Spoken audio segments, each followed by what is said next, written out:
Good afternoon, all. Thank you for joining us. As we get started, all of us at Ivey would like to recognize the history and tradition of the lands on which Western University, Ivey Business School, and our own Spencer Leadership Center are located today. We acknowledge and respect the traditional lands of the peoples where Western resides, connected with the London Township and sombre treaties of 1796, as well as the dish with one spoon covenant wampum.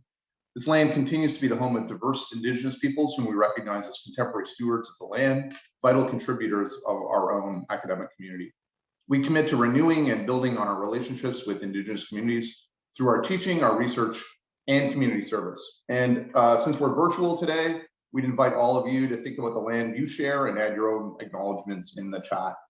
For those of you who've joined us regularly over the last year or so, welcome back. If you've just been new to this, then welcome. We host this series for business leaders and people leaders in our community who are looking for perspectives in what has become, kind of a long and tricky time. Bonjour et bienvenue. Si vous avez nous joindre pour nos autres webinaires, merci. Si c'est votre première fois, très bien. On espère que vous trouvez la valeur aujourd'hui. I'm Mark Healy. I'm the Executive Director of the Ivey Academy. That's the Learning and Development Wing of Ivey Business School in London.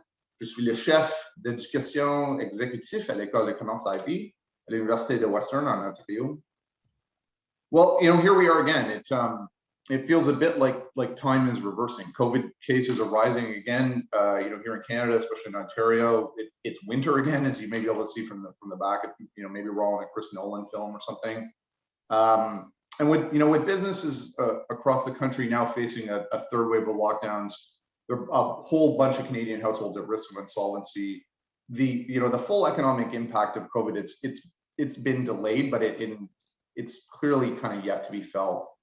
More alarming is the fallout and the way it's been distributed. It's been disproportionately affecting some groups: women, low-wage workers, young people, racialized Canadians, people with disabilities, living with mental illness, rural communities without reliable internet access. And so, we often hear we're all in this together. And so the way we think about it is we're in the same storm, but we're kind of not all in the same boat in the storm. And this rapid acceleration of wealth and social inequality poses pretty critical questions for policymakers as the country plans for recovery. How do we set the stage for a more inclusive economy that helps build more resilient communities and businesses? And in the plainest of English, how do we build back better? About a year ago at this time, we had Jon Shell on. He was one of our first guests. We were trying to make sense of what was happening at the time. He's good enough to be joining us again today. So Jon, welcome back. Jon's MBA 03, he's Managing Director of Social Capital Partners, working with international companies, funds, and nonprofit partners. SCP has pioneered innovative approaches to social finance and enterprise in Canada since 2001. Jon's going to help us explore the outlook for Canadian business today. We'll spend a bunch of time on the potential benefits of employee ownership trust model, which he spent a lot of time thinking about and advocating for. It did get some love in the recent federal budget, which is great. We'll also discuss some other ways that leaders can start thinking about how to kind of practically build back and about social responsibility and about equality. So Sean Ackland-Grant, our marketing director and our technical director for this series, is with us as always. Sean, can we just throw to you for a minute, talk a little bit about flow today, and then we'll get going? Sure. Thanks, Mark. Welcome, everyone, and bienvenue. Thanks for joining us again this week. We've seen this topic gain more traction recently, and so we're hoping that this does raise some questions for you and maybe is an opportunity for you to think about your own roles in your own organization. So as always, we encourage you to participate in the session through the chat and the Q&A. You can double click those two icons in the bottom of your window to share ideas and ask questions. As always, we'll be following up with the full broadcast recording by email early next week for everyone who registered. If you'd like to enable or disable captions, click the live transcript icon in the bottom of your window to show those options. Thanks again, and let's get into it. Back to you, Mark. Okay, thanks, Jon. Let's get to you right now. Can you start by just a bit of your background, a bit on SCP and kind of what you've been up to for the last year? Sure, Mark, and thanks for having me on again. I had a chance to look back at that video from, I guess it was just a little over a year ago, and I noticed I had this terrible beard that I was growing. I think we were all doing a bit of experimentation early in COVID. That beard, funny story, didn't last much longer. A few days after that session, my wife said, "Do you realize that it looks like you're growing pubic hairs on your face?" And so the beard quickly went away, but I was unhappy to be reminded about it, because that was, anyway. I'll tell you a little bit about my background. I was MBA 2003, as you said. I worked at a consulting company for a couple of years after that, and spent about a dozen years buying veterinary practices. Here in Canada for 7 years, co-founded a company called Vet Strategy with a couple of other Ivey grads from 2003, Oren Lippman, Jason Christie, and then moved to Australia in 2013 because my wife said, "We're moving to Australia." She's from Australia. And built a bit of a roll-up of vet practices there as well, and came back to Canada in 2017. My partner, Bill Young at SCP, founded in 2001. He had been quite successful in the private sector. I think he was, and he and I share this in common, he was surprised and felt that the world had vastly overcompensated him for his contributions, which I feel as well. And so he set up Social Capital Partners to say, okay, how can I use what I've learned in business to help spread the great fortune that I've had to other people? So you know, there are these structural reasons in our economy that people who look like me and Bill get to take advantage of the luck that we've had where lots of people don't. And so for the first 15, 16 years of SCP's path, it was all about how do we help people who are facing barriers to employment get good full-time jobs. So that was and a bunch of really interesting stuff that he did around that at SCP using social finance, social enterprise, as you described. 2017, I came back to Canada. I was feeling a bit lost, frankly. You know, we had done, you know, well in the private sector. I didn't really understand why. It was all, you know, and I was really worried. Part of that because of the industry that I had just come out of. We can talk about that a bit later. But you know, you're seeing wealth inequality grow. Thomas Piketty had just written a book that talked about how unequal ownership had become in society, how concentrated it had become in society. And I was worried about these things, and I wanted to do something different. I knew Bill. We hooked up again. He said, "Why don't you come join me?" You know, what we try to do at SCP, you know, so we're independently funded by Bill and me. You know, our objective is to dig in on areas where we think we can directly or indirectly change some of these structural issues, you know, that we face. And because we're independently funded, we try and take big risks. So we try to, you know, we failed a bunch of times, but we try to go for things that other people can't go for because they have other funders that are, you know, pressuring them to do this and that. And so we had that freedom and flexibility. So we try and take big risks. And so you know, we're a nonprofit. I don't know if I mentioned that.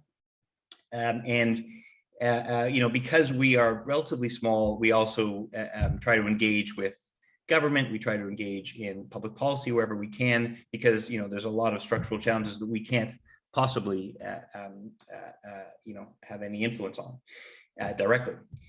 So, you know, the last year you said, when I joined in 2017, we shifted from this focus on how do we help people get full-time jobs to how do we help people own things.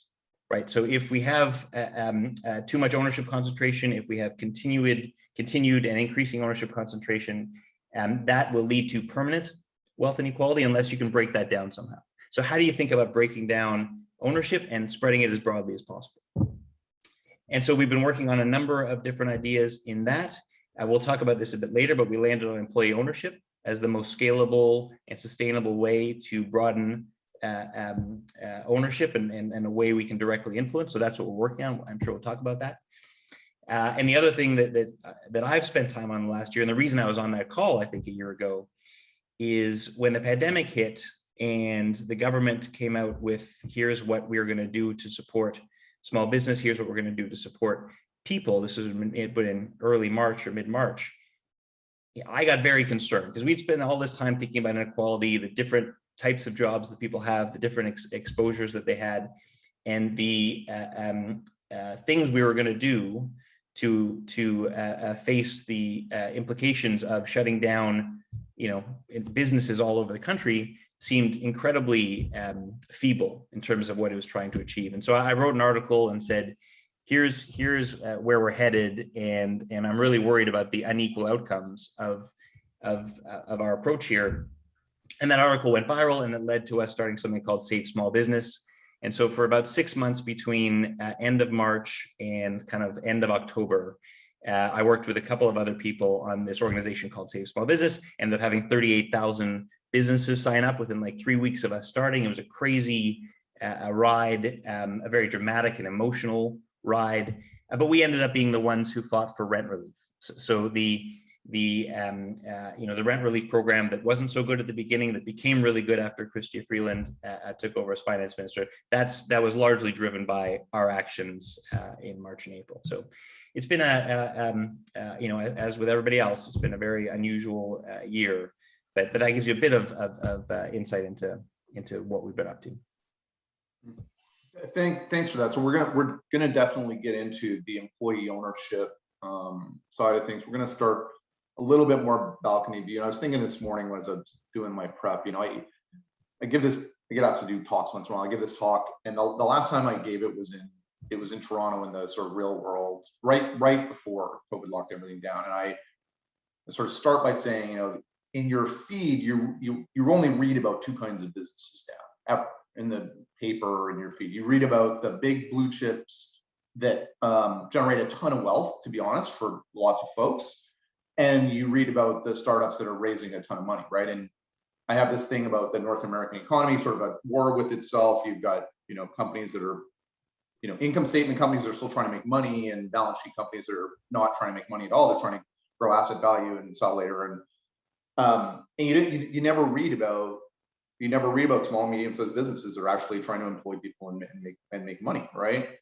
Except now you do, a year and change later, and unfortunately for the wrong reasons, because they're suffering largely in a big way. And so, I know we don't want to dwell on this point for too long today, but I would like to start with, kind of what's your perspective on the state and the kind of outlook for small business in Canada?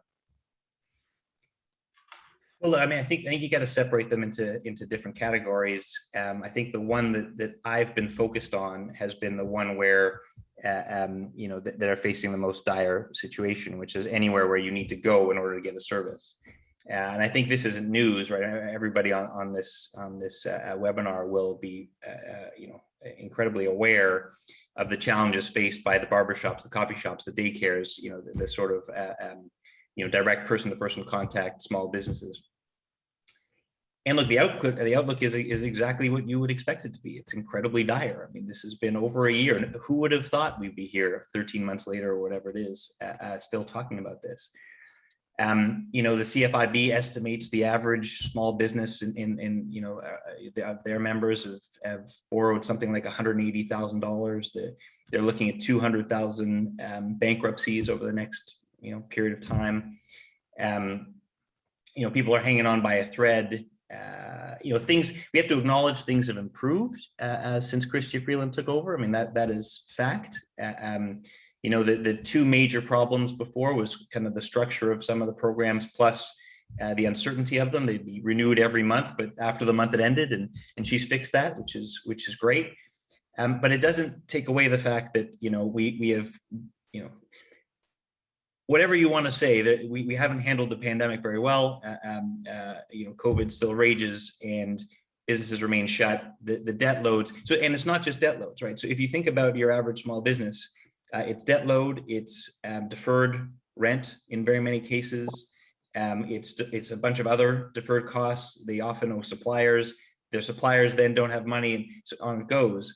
So it's dire, and I think we don't know yet what happens once we are largely vaccinated. I mean, does it go back to normal? Is it slow? Is it slow for some industries and not for others? And so, there's been this unequal application of an incredibly dire situation, and but those that are facing it have incredible debt loads and no real path to paying them back. You talked a bit about when we were sort of thinking about this, you talked a bit about sort of the daisy chain of bankruptcy and how it's kind of not as easy as it is glamorized in some ways. You don't just sort of start over. Can you talk about the sort of practical side of that? Like, why is that true? Yeah, I mean, look, so if you think about, so let's say you want to open a barbershop, right? You go get your loan if you can, and then you sign your lease and you personally guarantee your lease, right? And the personal guarantee in your lease and potentially on your loan, that's the problem. Because you might have a corporation, that's fine. That corporation goes bankrupt, that's fine. You're personally liable for that lease, so you need to go personally bankrupt. Once you go personally bankrupt, that's about 7 years you're in the penalty box, right? Before you can properly get a loan again and start again. So if you think about the relatively small percentage of our economy who's willing to do that, right? You put your name, I've done this, right? So the reason I have sort of a sympathy or empathy for all of this is that I was a small business owner in a plaza right before I did my MBA. And I had my name on a lease, and the feeling of, and our business didn't go that well. It was not a very good business, and we operated it poorly. And so the feeling of being trapped was palpable. And so you have these hundreds of thousands of people who feel trapped across the country by the personal guarantees that they have committed to. And then this thing has happened that was no fault of their own. Insurance isn't paying out. So unless we can figure out a way, and this is, we talk about what we should do for these businesses, we haven't done a very good job of planning ahead, right? So if we think about, the next 6 months or the next year, the most recent budget has extended a bunch of the supports for small business. That's great. But we're not thinking about what happens when these businesses go bankrupt, or if they have to go bankrupt. And what if they are so afraid of going bankrupt, which many small business owners are, that they don't go bankrupt, even though they should, right? So they've got these businesses that they are just running in order to survive. They're barely paying their bills. Their families don't have any money, but they're doing it because they are so afraid of bankruptcy and what that means, because it's complicated, confusing, and scary. So, but I haven't heard anyone talk about that and say, okay, well, maybe we should be making bankruptcy easier, right, for that set of businesses, and say, look, we screwed you, right? We made you shut down. We didn't provide you quick enough supports. We gave you loans that you'll never be able to pay back. Your business can't support that.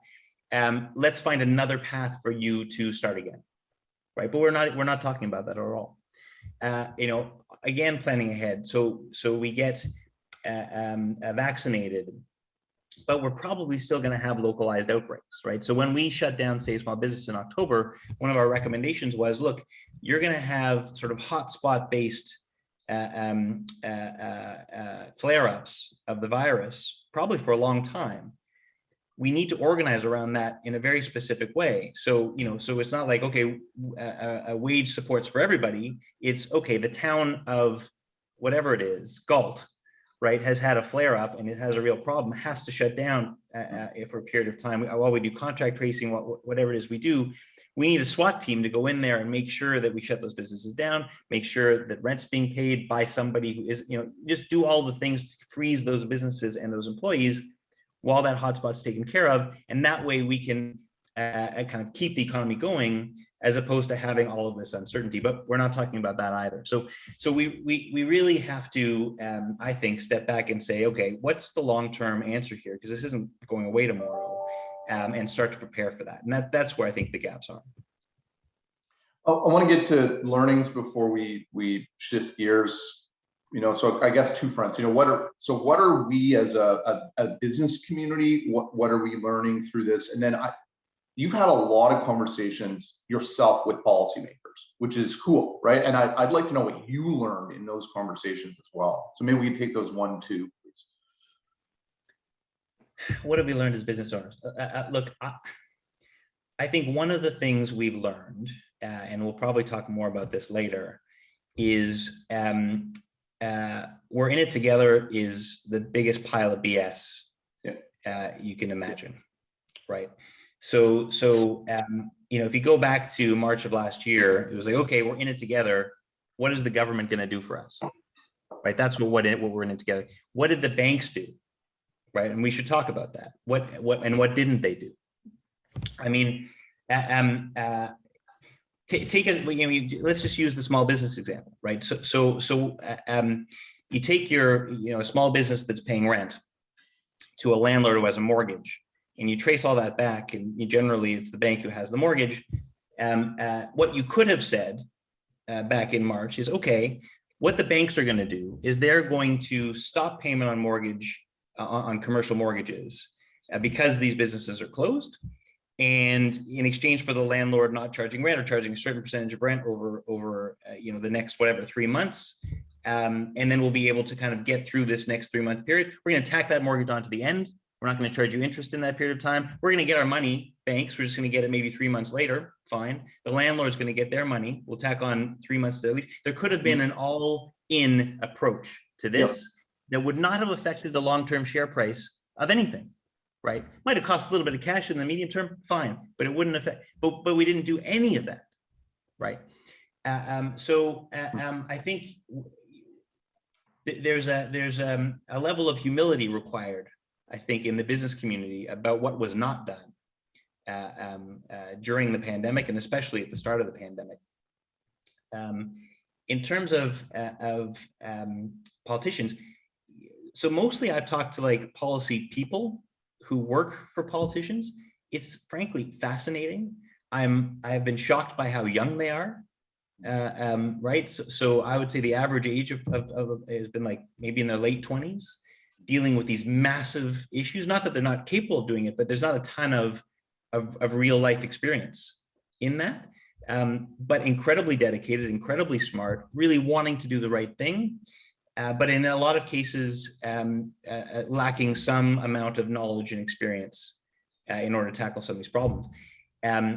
So it's been really interesting. I mean, super hardworking, but again, other countries brought in folks with very specific experience to help with some of this planning.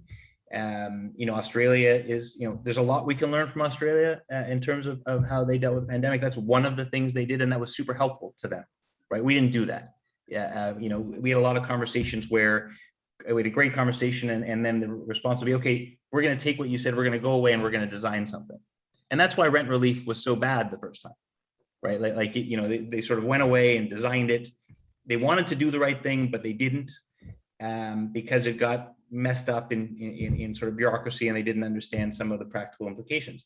So, I think there's a bridge to there. I think both of those things are combined in a way in that I think there's a lack of trust from government to business in terms of being able to trust that they can bring them in and have kind of practical conversations with the right objectives. And then business didn't step up either. And that led to some pretty suboptimal results, which is a shame. It didn't have to go that way, and didn't go that way in every country.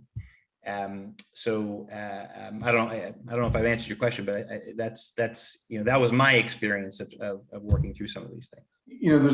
For us, there's a small amount of sort of irony in this. We do a fair amount of programming here for government, directly with government, and a couple of really good people, Richard Discerni and Paul Booth, started an initiative with us a long time, over 10 years ago, and the fundamental premise was government doesn't know how to talk to business, and business doesn't know how to talk to government.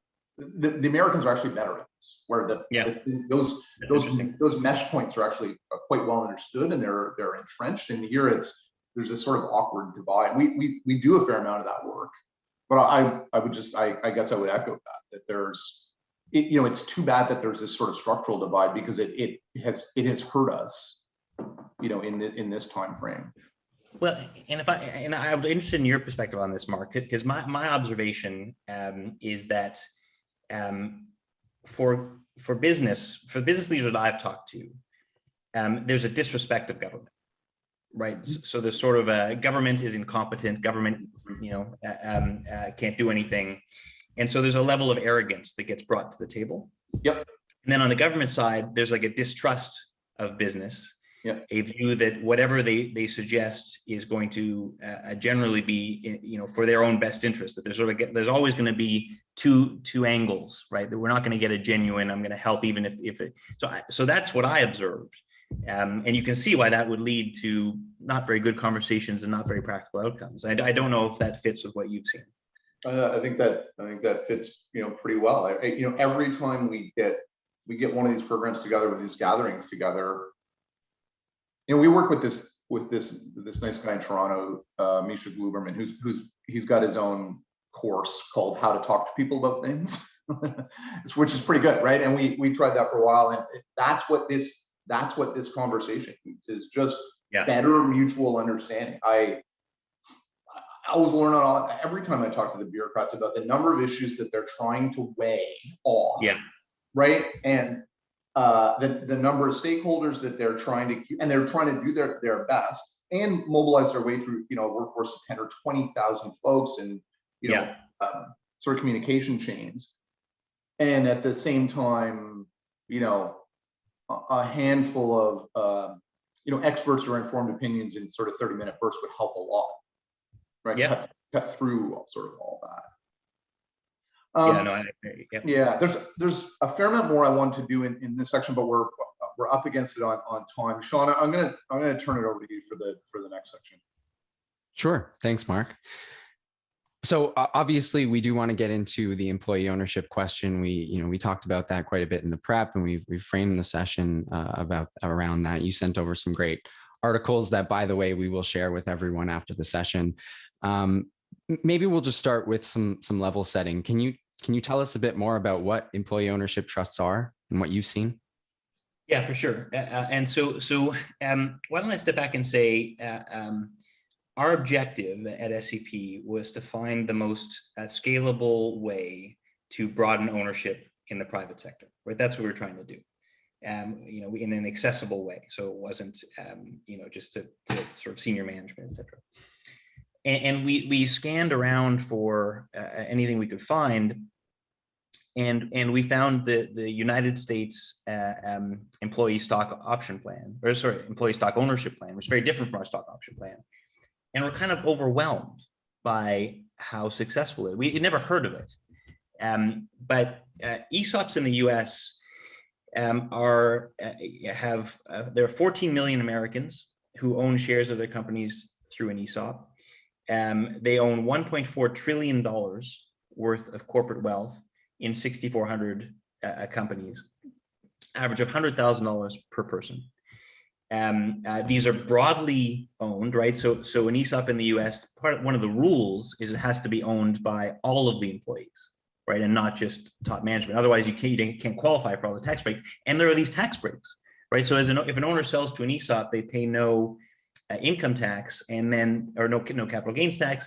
Once the company becomes an ESOP, they pay no corporate tax. We're like, oh my God, this thing is great. Why do we not know about this? Why aren't there more of them?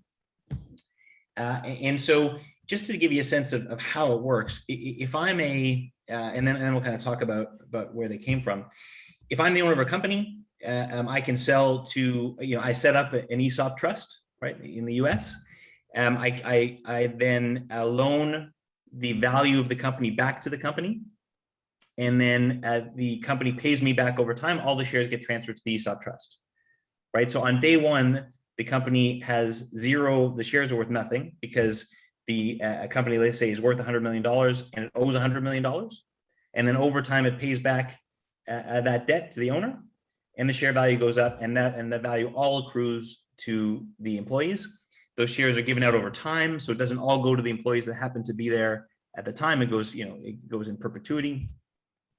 And then these tax breaks are, and then the owner can go and get debt from a bank as well, so they get some cash up front.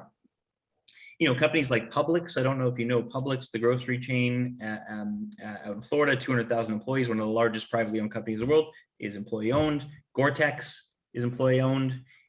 Taylor Guitars, which we'll talk about in a minute, is employee owned. Cliff Bar, and so we asked the question, well, why isn't there more of this? And what we heard was there wasn't enough upfront capital, right? So if I'm an owner of a company, I got a choice between I'm going to sell to private equity, I'm going to sell to my competitor, I'm going to sell to my employees, right? If I am generally going to, if I have an advisor, they're going to tell me to do one of the first two things. So I'll get more money up front. And so an owner will choose one of those paths because of the amount they're sacrificing up front. However, employee-owned companies grow faster, and they've been studied for 40 years. These things have been in place for 40 years in the US. They grow faster. They go bankrupt much less often. They are more resilient in recessions. They pay their employees more. So the companies actually perform better versus a private equity owned company or a publicly owned company. And so they should be lower risk, right? And they should be able to attract lots of debt. And so our objective is to say, listen, if we want to take a big shot at something, what we need to do is get more money into this market. We need to make it easier for an owner to say, I'm going to choose to sell to my employees versus selling to private equity. And if we can shift companies away from private equity and towards their employees, we will do wonderful things for wealth inequality. So let's focus on that. And so what we do is we work with pension funds to try to find funds for transitioning companies in the US. Our first deal was Taylor Guitars, which we did in December. Taylor Guitars is a 1,200 employee company, the largest manufacturer of acoustic guitars in the US, and we funded it alongside the Healthcare of Ontario pension plan. And that was the first time one of these transitions has ever been funded by an institution, right? Hoop loves this deal, right? Because not only is it a great company, I mean, it really is a great company, but they got a reasonable rate of return. It's a long-term investment, so the capital match is perfect, right? The company needs a long-term debt. Hoop wants their money out long-term, so that's great. And they can tell the story, right? About how now what we have done at Hoop, right? We are a pension fund working on, preserving wealth on behalf of the 99% have just helped this company transition to their employees. It fits perfectly with what we're out to do. And so if we can make that capital flow in that way, we should be able to massively expand the ESOP market in the US, and that's our objective. One quick interesting thing about the ESOP, it was created by a Republican, okay, a rabid anti-communist in the 50s, who said what we need to do if capitalism. So he saw in the 50s wealth inequality, which is sort of hilarious in hindsight. And he said, the capitalism is not going to be able to survive with increasing wealth inequality. So he was wrong about that, but that's okay. Or at least he so far has been wrong about that. And he said, okay, well, what we need to do is make everyone a capitalist. Everyone needs to benefit from ownership in society. Everyone needs to benefit from growth of companies. We want to align incentives throughout an organization. So he created this as a lawyer in California for a bunch of different folks. And then the senator got interested and he was able to get it into their Retirement Act back in the mid-70s. But it stemmed from everyone should be a capitalist point of view. Since then, it's been bipartisan in terms of its support. Obviously, it's great for workers. And so Republicans and Democrats have continued to make it better over time. So anyway, so the one thing we think we can do is help fund it with better capital, more capital, to make it easier for anyone to choose to do this. The other is we can bring it to Canada. So in Canada, we have no employee ownership trusts. We have a bunch of different trusts. None of them, there's a problem with each of them in trying to do this. We have some employee-owned companies, but very, very few. So Ellis Don is one of the best examples of them, and Jeff Smith is a massive, who's the CEO, and their family is, and transitioned Ellis Don to their employees over time, is a massive proponent of this, but it has been incredibly hard for him to do it. Bose Brewery is trying to do it, but it's going to take a long time. It is not as accessible because employees need to buy into it as opposed to getting the shares for free, which is what happens through this sort of leveraged buyout for employees that is the ESOP. So we've been working for the last 6 months to bring employee ownership trusts to Canada. They exist in the UK, right? So the UK brought this in 2014. They've advertised it, they've provided tax incentives for it, and it's gone crazy. So last year alone, almost 100 companies became employee ownership trusts in the UK. We think the same thing will happen here. CFIB just did a study that showed Canadian owners were really interested in this concept. So we've been pushing it, and we were very fortunate. I think timing and all things kind of led to this, but this federal government put in the most recent budget a commitment to explore employee ownership trusts. We think due at least in part to our advocacy. We've had a lot of good conversations with them, and so that's super exciting, right? So those are two objectives. We've managed to sort of start down the path on each of those. But if you can instill those types of things, these are the structural changes that we need to talk about, right? Like if we're gonna beat back wealth inequality, we need real structural changes, of which this is a small one. There's so much more we need to do, but this is a small structural change that will on its own lead to broadening ownership and less inequality. Just as I listen to you talk about this, I can imagine lots of financial benefits for a company, right? And you touched on some of them, being able to attract debt. But I want to dig into that idea of resilience that you also mentioned with either companies that you've seen this work or now having done this deal with Taylor. How does it impact the resilience of the company, and how would you define that? I mean, listen, this won't be a surprise, but ownership matters, and the incentives of owners matter in terms of what happens in a downturn, what happens when an industry struggles. In the guitar industry, for example, Taylor Guitars has gone through ups and downs, but has been successful. Guitar Centers of America was bought by private equity and laid down with a ton of debt, and has spent 15 years trying to figure that out, right? So they've been bankrupt, I think, twice in that process. If you look at the grocery industry, right? So I think there are they're very, very large grocers in the US that are employee owned. None of them have ever gone bankrupt, right? They're all quite successful. Most of them family owned that transition to employee ownership. There have been 12 bankruptcies in the US in grocery since 2015, 11 of them owned by private equity. The other one was a failed acquisition by Kroger, who just changed their strategy and then abandoned. They're like, oh, well, we don't need this anymore. We're going to bankrupt it. So a bunch of people lost their jobs. Studies in recessions, right? So there's been a massive study of the financial crisis. Employee-owned companies massively outperformed in terms of layoffs and bankruptcies. And the reason is, you have people in the organization who are willing to sacrifice in tight times, right? So it's not a mystery, right? So if the employees own the company, they say, okay, we may have to take a lower salary for a period of time, but we know that when things come back, we're going to be the ones that benefit, right? For financial owners who generally don't live in the community, don't care about the community, sometimes have never been to the community, right? Other than when they were trying to buy the company, there's just a different motivation. And so the more our economy is owned by people who don't live in communities, people who don't know the employees of that company, people who don't know the clients and customers, the more we are going to be not resilient, because the less we are going to sacrifice when things go bad. So, I mean, in the example of Taylor or others you've seen, what are some of the signs for ownership and management that this is something worth considering? What context does this work?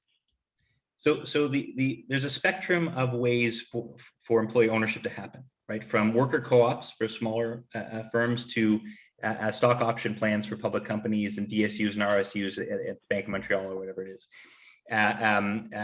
to tech companies where there's a ton of stock options and it makes a ton of sense that's how it works. There's a set of companies that aren't covered by any of that. And that's kind of traditional companies, mature industries, owned by private individuals or private groups and families, where there's really no option other than the employee ownership trust to transition to employees. And generally, the companies that choose this path, and these things are all still done at market value. Like the owners do get their full value over time. Bob Taylor and Kurt Listog are going to get full value for Taylor over time. They're just choosing to accept a longer term time horizon, but tend to be owners who care deeply about their communities, right? Who have been in their communities for a long time, who live in their communities, businesses who have strong cash flows in sort of mature industries where the debt repayment is pretty good or is manageable, and larger employee bases. So anything from kind of 50 employees to like, well, to Publix, I suppose, 200,000 employees. But generally, the median in the US is 90. The median in the UK is around 60. Those are the types of businesses that tend to choose this path. And if you hear Bob and Kurt talk about it, Kurt's amazing when he talks about this. He says, listen, I've seen friends of mine in this industry lose their jobs. I've seen, my client, these guitar centers and struggle. I've seen Fender struggle under financial ownership. And I'm just not going to do that to Taylor, right? He's like, I want Taylor to be around in 200 years. We're working on all this cool stuff in terms of wood preservation. And we've been in this community for 45 years. We started it out of this, record shop down the street or guitar shop down the street. And I don't want to sell to, Gibson will buy me in a heartbeat. I don't want to sell to them. I want my culture preserved. And so for them, all this stuff lined up. And if the employee ownership trust didn't exist, there was no path for them, right? And so we need to create different alternatives for people with different objectives. And we need those alternatives to have incentives that enable them to work, right? And that's, spans a number of different areas, but that's what the employee ownership trust does. It's a very compelling case, and you can see why it's been successful in the US, why it's taking off so aggressively in the UK.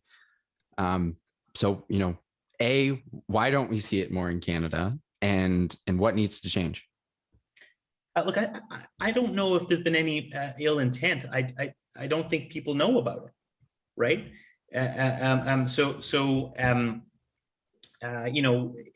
I think it's just a matter of generally in the UK and the US was sort of a group or a person who said, this is an interesting idea. We're going to start pushing this. And I think that just hasn't happened in Canada yet. So there's a real openness to it. There's not a real, I think what we had to get past was the idea that we have a bunch of flexible trusts in Canada. So what do we need this for? Why don't you just use some of the trusts that exist?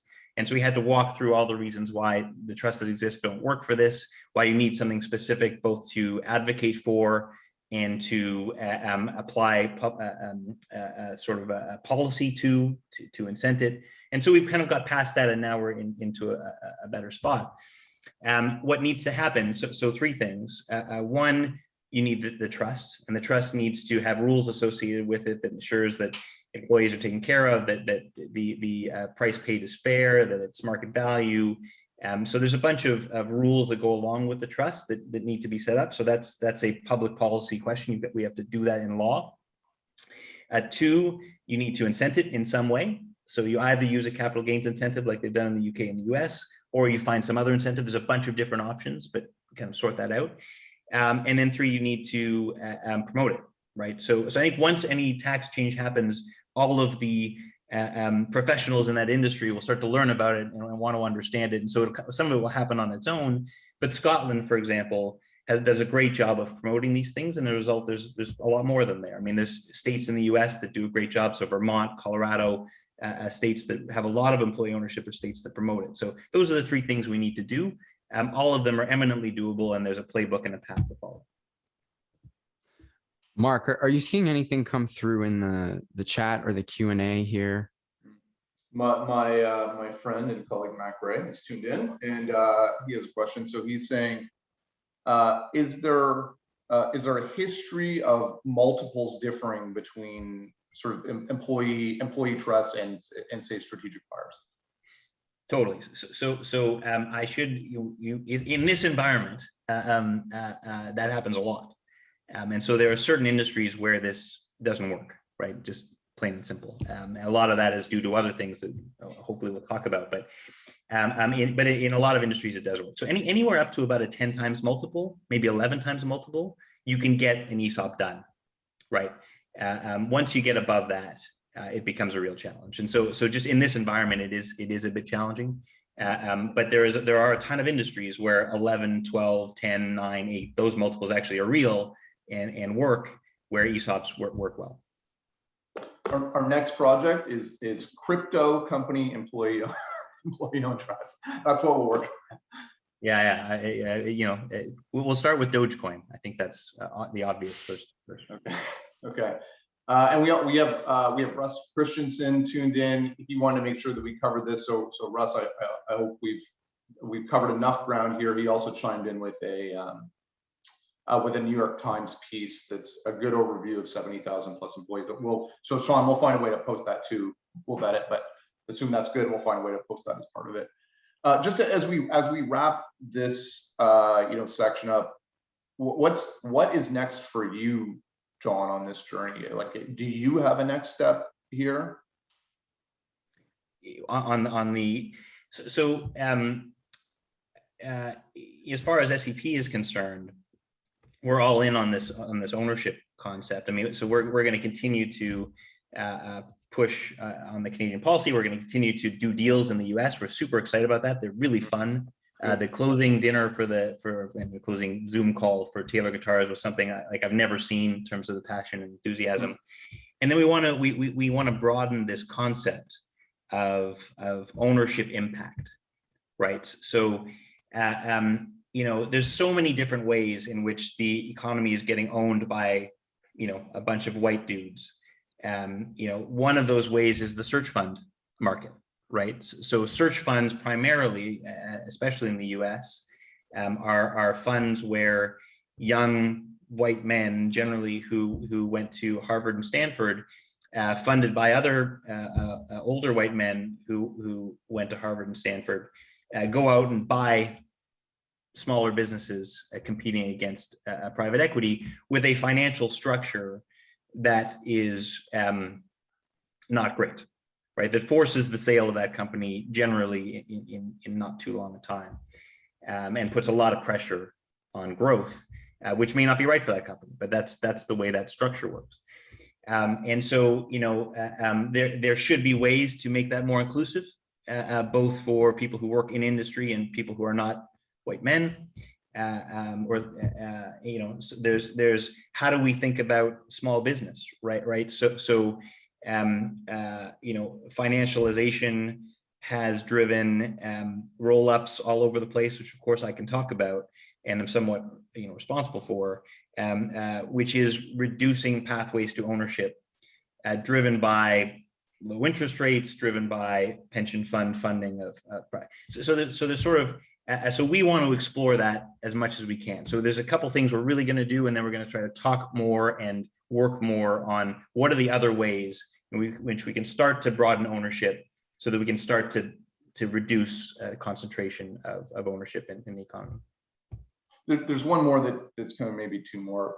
Certainly one that just came in is, I'm going to broaden the questions here. The question is about PE-owned firms, are they transitioning to this? But are you seeing, you talked about Hoop, and we know a fair amount about Hoop in this country. Are you seeing other, I would say larger kind of traditional players, are they starting to galvanize around this idea? Are they taking interest in this idea in some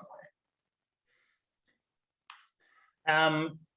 Look, I think there's some pension fund interest in this.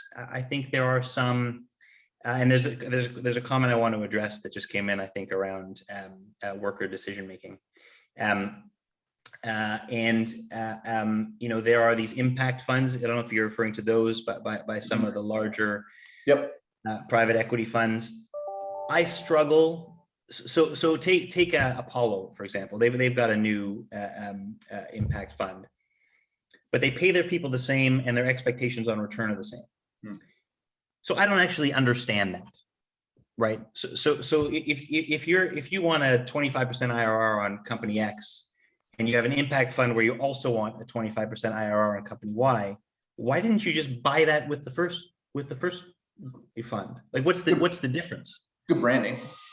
This is the point, right? And I think that there's a guy called Tarek Fancy.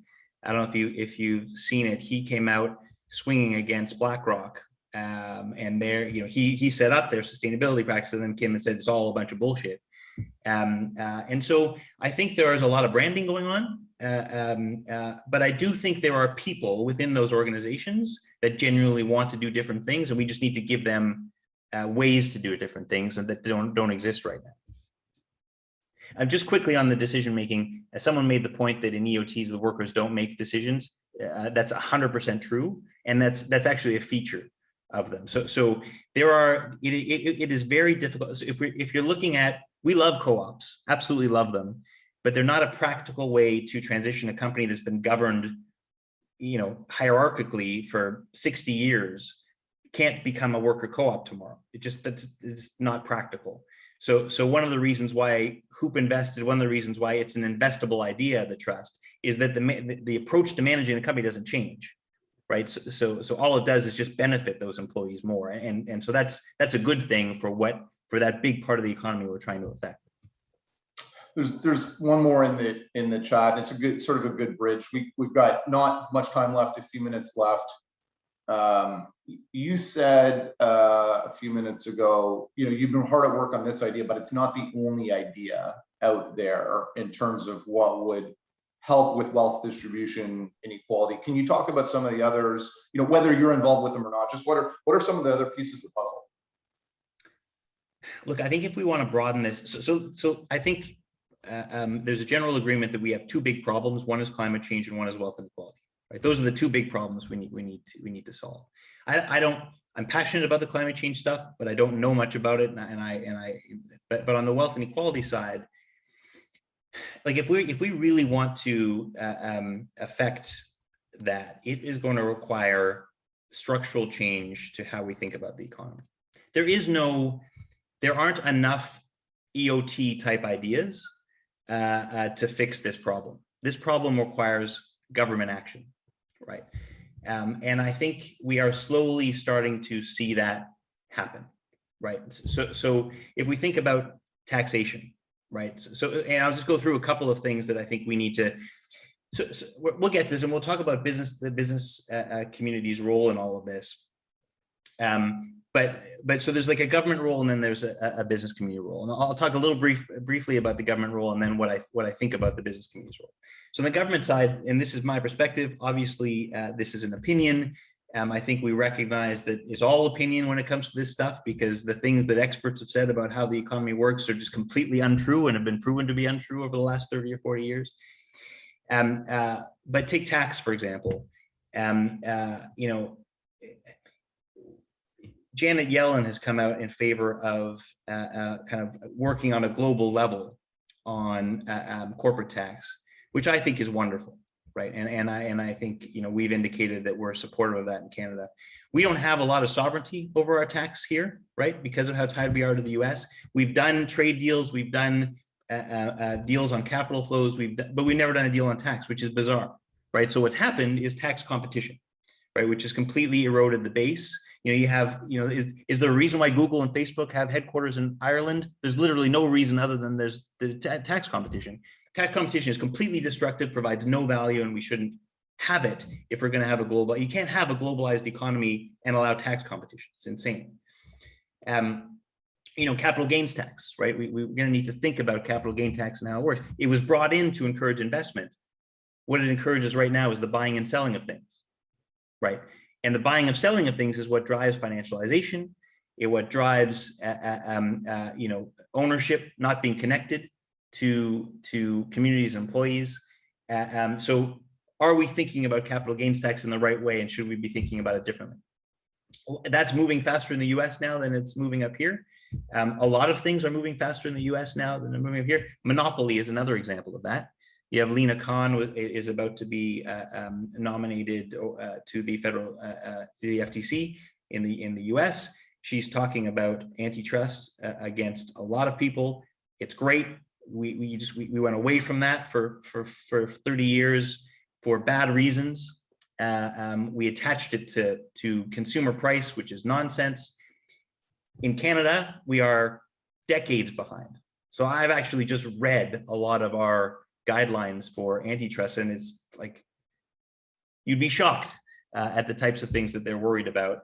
Some money was put into that in the budget, but we need to focus on monopoly and the power of oligarchic industries here in Canada.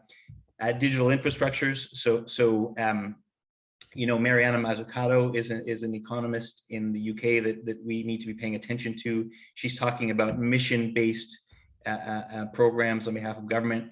I think we need to be doing those types of things to build the type of infrastructure that we need on both the digital side and other.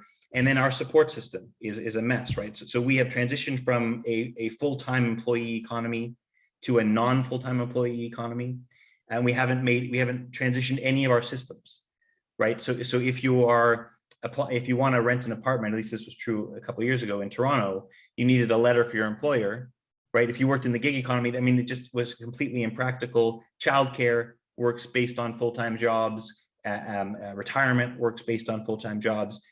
We haven't started to transition. So there's a ton of stuff that the government needs to do, to create a more inclusive economy. From the business community side, I mean, I have a bit of a challenge here. My challenge is I think the business community, frankly, just needs to be an ally, and in some cases get out of the way and maybe be a bit more humble. I mean, we in the business community wait with bated breath for Larry Fink's Larry Fink's letter every year. Larry Fink in January of this year, was talking, and people asked him about regulation, and he said, I prefer capitalists self-regulate. And this is really important, right? Because this is a guy who people look to as one of the main proponents of sustainable investing and sort of. And he said, I prefer And so to break that down, first of all, he's defining capitalists as business people. Like, why? Right? Politicians are capitalists. Bureaucrats are capitalists. The workers are generally capitalists, not the younger workers so much anymore for good reason, but workers are generally capitalists. So you're creating this distance, right, in a way that doesn't make sense. And self-regulate, what does that mean? What if we want to shift climate change, if we want to shift wealth inequality, business self-regulation isn't going to get us there. And so this is where business, I think, takes a bit of, of an arrogant approach to this and says, we know what's best, right? Leave it to us and we'll figure it out. The problem is you can't come up with a single example of that ever working. Not one. You can't find one structural social issue that was solved by the private sector, right? The private sector is a good actor and an important actor in the economy in fair markets, right? But the government is required to make those structural changes, and the business community should be a bit more humble, I think, and be an ally and be supportive of making those changes in a practical way. And then those dialogues will start again, right? Or start for the first time between a supportive business community and a government that trusts the business community, so we can actually be practical about how we make these structural changes. So that's my challenge. I think we as business leaders often dismiss government in a way that is very destructive.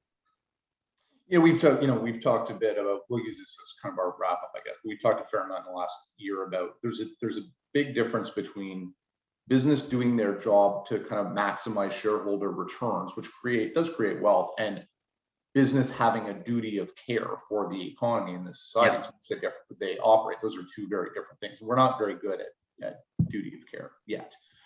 Sean, can you remind, we're right at time, remind everybody what happens from here, please? Sure, thanks. So we'll be sending out an emailed link to the full recording of today's session with our YouTube channel. You can also follow us on any of your favorite social networks. We will, of course, collect all of the materials, some of the names of authors that were mentioned today. I'm sure all of you have a lot to take away and think about. So we'll help out with that with an email early next week. Thanks. Back to you, Mark. Jon, you've been good to share so much of your time and your candid reflections with us. We appreciate it a lot. Ivey appreciates it a lot. Thank you. For everyone that tuned in, thank you. If you've been watching over the last year, you've seen a fair amount of me. You will not see me again. This is my last one of these, but you will see the Academy, and we'll figure out who's gonna host from here. Sean, of course, will be part of this from here. So for everyone that tuned in, thank you very much, and we'll see you next time.